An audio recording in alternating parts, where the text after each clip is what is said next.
This is Channel 2 News, coverage you can count on. We're going to ask you to return a death penalty verdict for Jeremiah Bean. The man convicted of killing 5 people in May of 2013 now awaits his fate, with the penalty phase underway in a Lyon County courtroom. Continuing coverage of the Jeremiah Bean trial tops Channel 2 News at 5 o'clock. Of course, Bean is found guilty of 4 murders in Fernley and another near Mustang during that horrible crime spree 2 years ago. Good evening, everyone. I'm Wendy DeMonte. I'm Kristen Remington. Thanks for being with us tonight. And now the jury that convicted Bean must decide if he will spend the rest of his life behind bars in jail or if he will be put to death. Paul Nelson has been covering this trial since the very beginning and joins us now live in Urington. Paul, what happened today? Well, Kristen, the prosecution says there's more than enough aggravating factors to give Jeremiah Bean the death penalty, but the defense says things like his intelligence should also be considered. When you think about his IQ test, Bean only has an IQ of 73, so if you put that in perspective, if 100 people took that test, only 3 of them would have a worse score than him.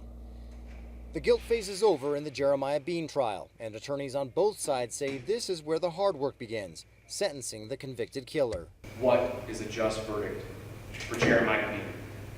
What's a just verdict for a man who laughs as he talks about the people he's murdered? I think you're going to do the right thing. I think you're going to choose life. I think you're going to decide we're going to stop the killing. We're going to stop the pain. The defense called witnesses, including the psychologist that evaluated Bean in the months following the murders. He says factors like his upbringing and lack of intelligence could play a role in his behavior, saying Bean had antisocial behavior disorder. He was not capable of providing for himself, and he slept on people's friends' couches.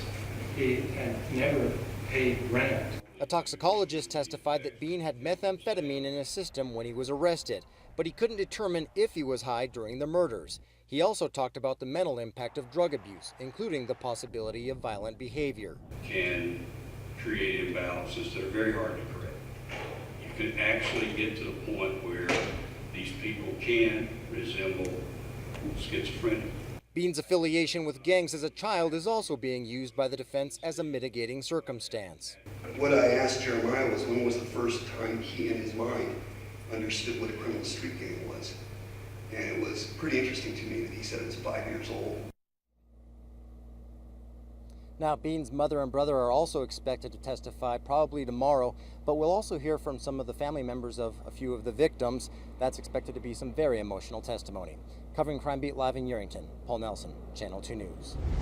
And we plan to be there to bring it to you. Paul, thank you, and please stay with Channel 2 News for continuing coverage of this penalty phase of the Bean murder trial in the days ahead.